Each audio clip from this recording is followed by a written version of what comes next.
Global skill development mission में आपका स्वागत है। Now that we have a small set of typefaces that are going to support our design's message, we can move on to the next component of a successful design, and that is color.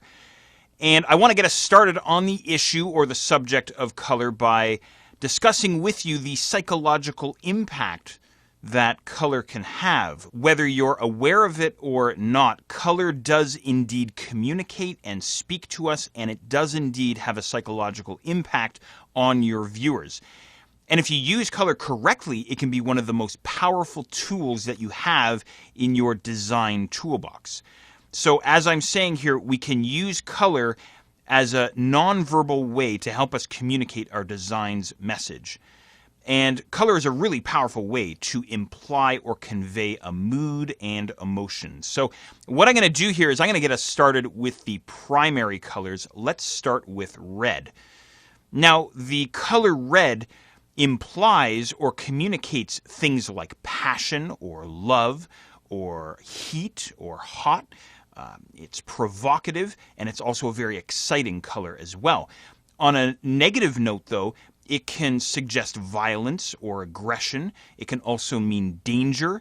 It can mean warning or also stop. Stop signs are red, of course. Okay, so these are some of the emotions or some of the moods that the color red can convey to our user or our viewer. Okay? All right.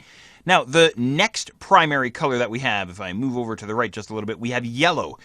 Now, yellow can express happiness. It can also express sunshine, for instance, or surprise. It can be very friendly and warm and joyful as well.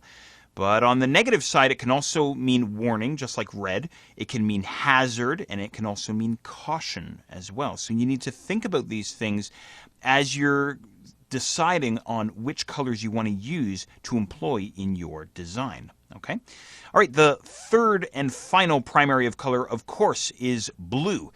And blue can mean vibrancy. It can communicate energy and excitement, electricity.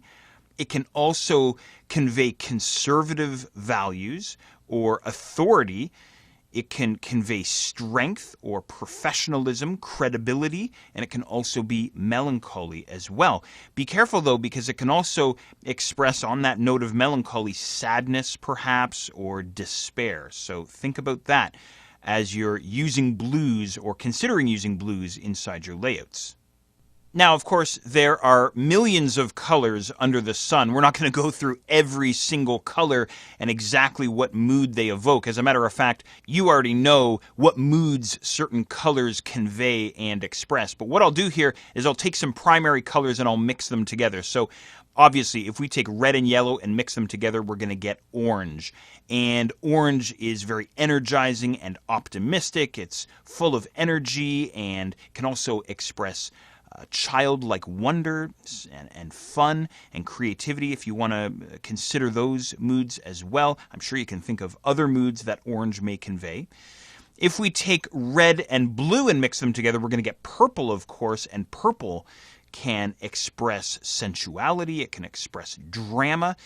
It also conveys wealth and royalty and prestigiousness as well. It can be contemplative, it can be meditative, and also mysterious as well. Okay? One more for you here, and it is green. Of course, if we mix together blue and yellow, we get green. What do you think of when you see the color green, or when you think about the color green?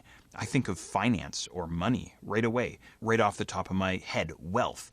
It can also mean nature or natural, healthy, harmony and growth, things like that.